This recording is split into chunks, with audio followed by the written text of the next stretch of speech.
Good evening. Can I welcome everyone to today's meeting, which is a hybrid meeting. My name is Councillor John Roberts. I'm Chair of the General Licensing Committee. The meeting will be live streamed and recorded and will be available for viewing after the meeting. Should the live streaming fail, the meeting will continue and the recording will be available through the Council's website following the conclusion of the meeting. Can I remind members that translation facilities are available, and for those attending on Zoom to choose your language of choice. We've already tested that. For those wishing to speak in the chamber, please raise your hand. For those on Zoom, please use the raise hand function. We will alternate between speakers in the chamber and on Zoom. For those attending remotely, please note that those in the chamber will be unable to use the chat facility. Committee members who are attending remotely are required to leave the camera on throughout the debate and when voting in order to maintain the integrity of decision-making progress. If you do need to leave the meeting temporarily, pop a message in the chat function so the Democratic Services Officer is aware and let us know when you return. I expect everyone present and participating in this meeting to conduct themselves appropriately and be respectful to each other. That applies to members, officers, and members of the public as well. Move on to the agenda. Apologies. Any apologies, Jane? One apology from Councillor Abdul Khan. Thank you. Declarations of interest. Can I remind members that they must declare the nature of the declared personal interest? Have we got any? Yes, Councillor Harry. Yes, thank you, Mr. Chairman. My mother-in-law holds a position within the Conway Taxi Operators Group, which I believe acts effectively as a trade body for the taxi sector within Conway. Therefore, I'm going to declare prejudicial interest in item 6, and I will leave the meeting for that item. That's fine, Councillor Harry. You can leave the meeting and we'll call you back after. Thank you. Any urgent matters? No urgent matters, Chair.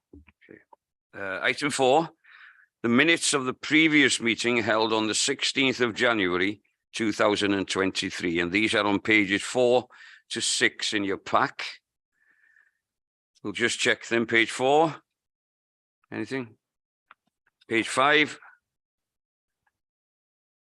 Page 6. Nothing. Councilman Police proposed that they are a true record of the proceedings. Thank you, Councillor Harry. Thank you, Councillor Hannah. So, and could you all please raise your hands? That's fine, yeah. Okay. Chairman's announcements. I haven't got any. No one else? No, there we are. And point 6, to consider reports by the Head of Regulatory and Housing Services on the following matters. Councillor Harry now will leave. We'll call you in later.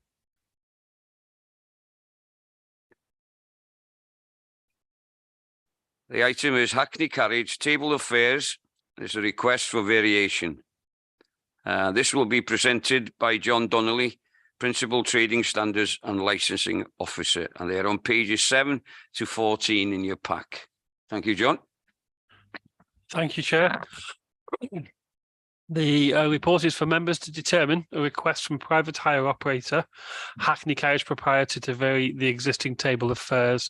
The applicant is available for members to discuss or to make a statement should they so wish. The Local Government Miscellaneous Provisions Act 1976 provides that in the respective charges for Hackney Carriage, the council may fix the rate of fares within a controlled distance, as well as for the time and distance and all other charges in connection with the hire of a vehicle by means of a table. The table itself, the fare is the maximum fare, not the minimum fare, that a Hackney Carriage can offer and is recorded both as a table of fares and on the meter.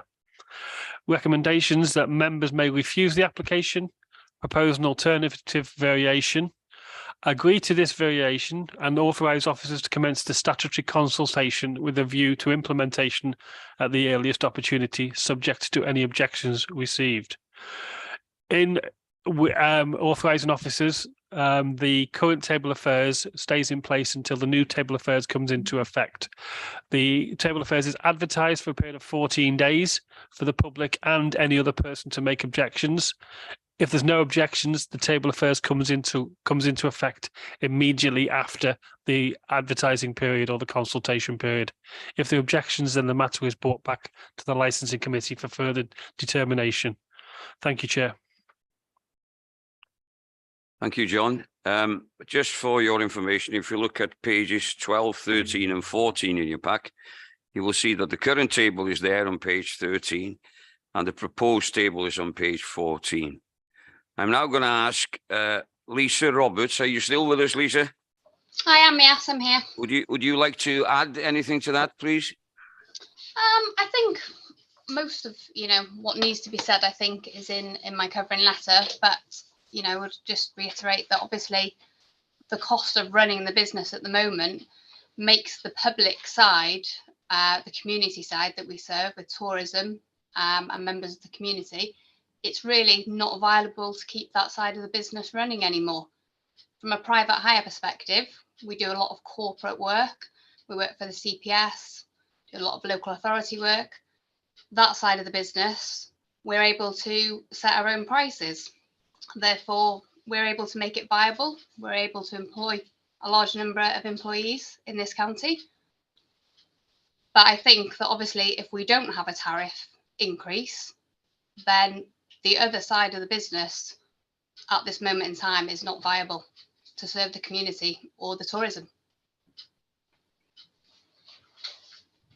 Thank you, Lisa. I'm now going to ask members if you've got any questions of John or Lisa. No questions. Oh, yes, Councillor Thomas.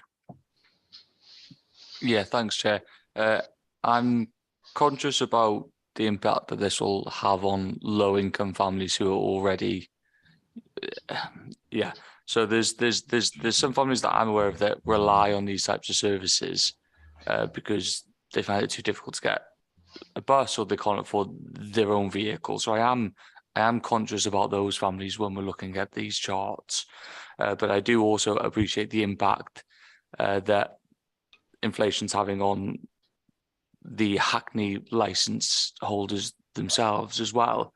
I know that the licensing department can't make money off issuing licenses, but I wonder, John, is there any scope of efficiency savings on our side so that we could potentially look at lowering the cost of licenses to Hackney drivers to try and assist on both sides, if you see what I mean, to not have to raise the tariffs as much, but also to help those that want to see the tariffs rise?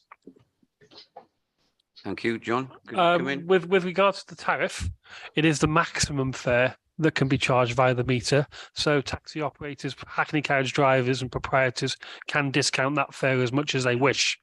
So this is the maximum fare. So if you're your regular customer or whatever, that does happen on a regular basis. So it's the maximum fare that can be charged, not the minimum. With regards to efficiency savings and fees, we've reviewed our fees and the new fees will be have been advertised to the public, and that consultation is completed. And the new fees for taxi drivers and private hire vehicles comes into effect on the 1st of April. There are some reductions in those fees. You happy with that? Yes, thank you. Any other questions, please? Right, I'm going to go to the vote, but remember, all we're doing is voting for it to go to consultation, okay? So that's all we're doing. So could I have a proposer? Thank you very much. And a seconder? Thank you very much, Councillor. Right, and are we all in favour of that? Here we are. Therefore, the proposed table of fares will go out to consultation. When will that happen, John? As soon as possible? As soon as practical, Chair. Thank you. Thank you very much. Lisa, are you still there?